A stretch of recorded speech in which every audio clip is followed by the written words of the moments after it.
The debate surrounding the coziness of World of Warcraft is reaching a boiling point, partly due to Blizzard themselves. Now, you won't believe this, but Blizzard released new microtransactions for Diablo 4, based on Tier 2 transmog sets from World of Warcraft. And these sets look absolutely awesome. Like, look at this, man! Ooh! But then, comparisons like this started to be made. So I think it's time to pick up the baton and talk about the coziness of World of Warcraft, coming off the release of WoW's latest expansion, Midnight's controversial story. Hello everybody, it's your boy Jmulls, and let's equip our bulwarks for the war to come. Our high home. Let's use this stats tweet as a jumping off point. He tweeted Diablo WoW versus Warcraft WoW, and you have the tier 2 judgment set in Diablo 4, and I'm gonna say it looks really dang good. Completely takes the air out of it that's a microtransaction for me, but by itself in a vacuum, that looks absolutely incredible. And then the comparison to World of Warcraft is this Temu fursuit thing. Now let's talk about this set specifically. Let's go in-game for this. World of Warcraft has a monthly grind called the Trading Post. Each month, it asks you to fill a bar, and in order to do so, you basically do any of these challenges, and they award varying amounts of points. You just have to get to 1,000, and you'll get your rewards for the month in terms of like Trader's Tender and also the monthly reward thing. For this month, you get this transmog set, but the tender you acquire can be spent at the Trading Post on a bunch of different cosmetics. For this month, because all of this cycles out each month, we have a few different selections, like these horses right here, this crossbow, this other crossbow, very Gilnean themed this month, these, that, those, this hobo cape, this level 2 quiver looking thing, but there's another set here that costs 440, attire of the Gilneas Fox. And you may be going, well, Jmulls, it's just simply one set amongst all of this stuff. What's the problem with it? Well, slight correction, there's another one here, recolor, and also this other recolor that I actually did pick up a while back. Well, the response to them seems rather simple. If you don't like them, just ignore them, right? And what about the tier sets for the raid? Just like, look at, this is the Hunter one. Sure, it may not be my cup of tea, but I wouldn't call it cozy. And also, let's look at the Paladin one. I think that's a pretty neat set. I really like the Paladin set this go around, especially the heroic coloration. Look at the Death Knight one. Again, I'm not a fan of like the dress here, but the rest of it looks okay. It looks pretty cool. I'd argue it looks a bit bland in places, but still, overall, again, I wouldn't call this cozy. Same with the Warrior one, and there's a bunch of different little examples like this that we could bring up. I think it ignores the larger conversation that is going on and the deeper problem a lot of people, myself included, have with Blizzard embracing the cozy side of things when it comes to World of Warcraft. Over the years, World of Warcraft has eroded away a lot of the texture and flavor that people cared about for so long,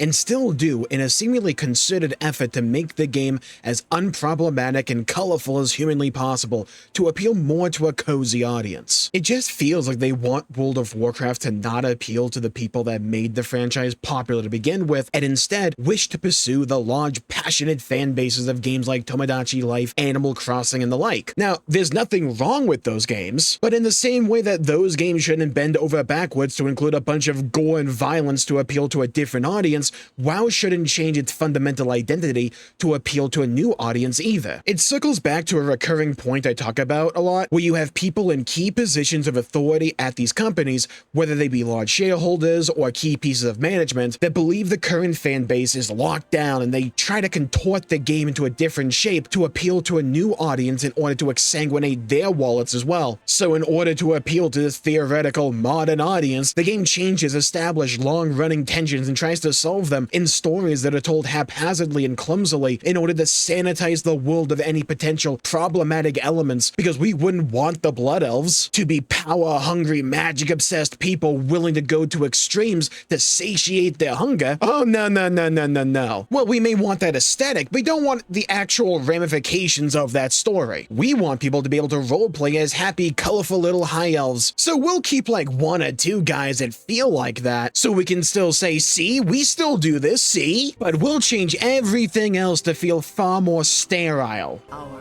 high home.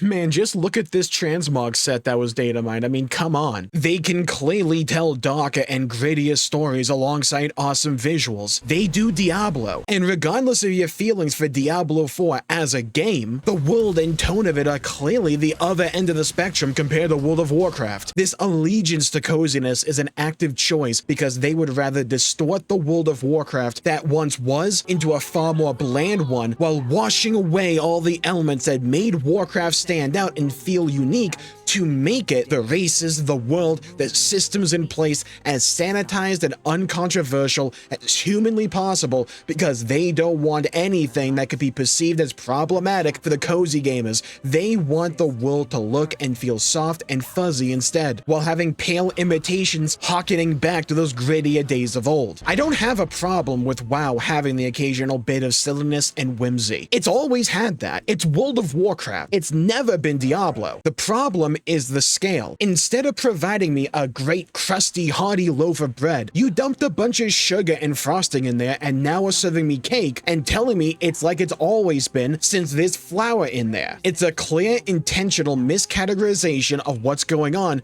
perpetuated by people who actively either seek to undermine and wussify things people once liked either out of a sense of self-righteousness, jealousy, or some personal vendetta, who seek to infiltrate established and beloved series to corrupt them from within, to turn them into their own stories that they couldn't get off the ground with originality, so they distort and bastardize things other people love into their own fantasies. Or you have a bunch of people that are just trend chasing and unoriginal, who want to follow the money and listen to the former group because they have no love or attachment for the world, stories, and histories of the thing they're in charge of. Or they simply no longer care enough, and I don't know which one is worse. This is a far larger epidemic infesting many beloved series and IPs nowadays than just a few transmog sets in World of Warcraft. This is merely a symptom of a far larger problem, and we see the effects rear their ugly heads when it comes to the current state of the world, the writing, the characters, and the way the game is presented overall. Housing isn't a problem. It's been a fan-requested feature since this game's conception, but the portrayal of it, and selling this slop on the store with trailers like this, Yes! yes! Woo! that reek of some unholy polymerization between Hearthstone and Overwatch are obviously connected in their unified effort to make WoW as corporate and appearing kid-friendly as humanly possible. Note I said appearing kid-friendly, not actually being kid-friendly. They want the aesthetics of it, and there's a difference there. This is defended by people hoping beyond hope. People don't have the ability to connect dots or have basic pattern recognition to understand that all of these elements are connected. Their existence is further defended with nonsensical defenses that rely on things obviously not true or greatly exaggerated. Yes, WoW was never as dark as Diablo. Yes, WoW was always cartoony to some extent, even going back to the RTS games. We have covered this before, but the extent of which was clearly never to these extremes. If they were perfectly separated from the rest of the game, then these cozy elements would be one thing, but they clearly are infecting the rest of the game, primarily the writing and world design overall, in accordance to transitioning WoW into what is perceived as a cozy game. So it's not a matter of don't like it, don't use it, because that aesthetic, like a parasite, is breaching containment and is now consuming the rest of the game. Our high home. Now here's where you come in. Leave a comment down below with your thoughts on the state of the game for World of Warcraft. What do you like about it? What do you want to see change going forward? I'd love to hear your thoughts, hear your opinions, and hear your perspectives. And while you're down there, please leave a like and subscribe. It really helps the channel out and helps support future content, and I greatly appreciate it. And I play both World of Warcraft and Final Fantasy XIV. And if you couldn't tell, I like to talk. And with both games having both big releases and announcements, I thought it was a good time to take a step back and give my thoughts on the overall states of both Final Fantasy XIV and World of Warcraft. Want to find out more and join the discussion? Check out this video right here. Thank you all for tuning in. Stay safe, have a great day, and I'll see you all next time. Bye-bye, everybody. Until we meet again.